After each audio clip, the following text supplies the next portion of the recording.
تھوڑا بن پائے. یہ بہت برا ہے جو ہوا ہے. عوامی ایکشن کمیٹی ہو یا اتحاد المسلمین ہو, یہ اچھی بات نہیں ہے. آپ سب لوگ جانتے ہیں جو میروائز عمر فاروق صاحب ہیں وہ خود وکٹم ہیں. ان کے والد شہید مولوی فاروق صاحب, انہوں نے یہ پارٹی بنائی ہوئی ہے اور انہوں نے شہادت بھی دی ہے. اور اسی طرح جو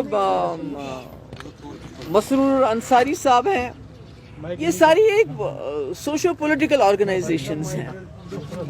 تو مجھے ایک چیز سمجھ نہیں آتی کہ ایک طرف سے گورنمنٹ آف انڈیا یہ سمجھتی ہے عمر فاروق صاحب کی نزاکت کو, اور جس کی وجہ سے انہوں نے ان کو Z+ کیٹیگری کی سیکیورٹی دی ہے ایک طرف سے, دوسری طرف سے ان کی پارٹی کو بین کرتی ہے. یہ بات میری سمجھ سے کوسوں دور ہے کہ آخر یہ جو مسکولر پالیسی ہے یہ کب تک چلائیں گے. یا تو ایسا ہے کہ یہ مولوی عمر فاروق صاحب ہو یا جو یہ دوسری جماعت ہے اتحاد المسلمین انصاری صاحب ہو, یا تو گورنمنٹ آف انڈیا ان کو بلیک میل کر رہی ہے کسی چیز کے لیے کہ آپ ایسا کرو آپ ایسا کرو, تو اگر وہ نہیں کرتے ہیں تو پھر وہ ایکشن لیتی ہے. مجھے نہیں معلوم, کیونکہ مجھے یہ سمجھ نہیں آتی. ایک طرف سے آپ ایک شخص کو Z+ کیٹیگری میں لاتے ہو, سیکیورٹی دیتے ہو, دوسری طرف سے اس کی آرگنائزیشن کو بین کرتے ہیں. تو میں سمجھتی ہوں, میرا یہ خیال ہے کہ یہ نہیں ہونا چاہیے. آپ نے بہت مسکولر پالیسی اختیار کی, اب کہیں نہ کہیں لوگوں کو ہیلنگ ٹچ کی ضرورت ہے, نرمی کی ضرورت ہے.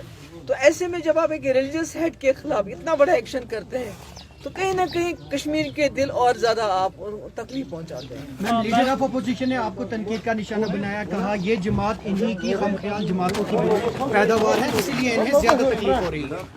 یہ دیکھیے نا, لیڈر آف اپوزیشن سے یہ پوچھنا چاہیے کہ آپ کی سرکار نے ابھی ان کو Z کیٹیگری کی سیکیورٹی دی ہے, وہ کیوں دی ہے اگر ان کو خطرہ نہیں ہے؟ اس کا مطلب ہے کہ وہ وکٹم ہیں. ان کے والد نے شہادت دی ہے مولوی فاروق صاحب نے, اور آج اسی وجہ سے میروائز عمر فاروق کو Z+ کیٹیگری دی گئی ہے تاکہ خدا نخواستہ ان کے ساتھ کوئی غلط کام نہ ہو, کوئی برا نہ ہو. اگر وہ اینٹی نیشنل ہوتے تو پھر سیکیورٹی تو نہیں دیتے نا.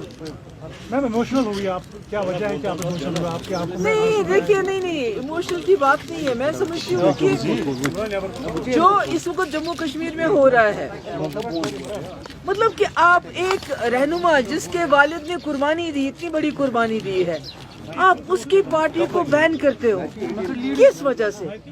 اور افسوس تو یہ ہے کہ جو یہاں چنی ہوئی سرکار آئی جس سے لوگوں کو امید تھی کہ کہیں نہ کہیں ہمارا بچاؤ ہوگا, تو اس کا تو الٹا ہو رہا ہے.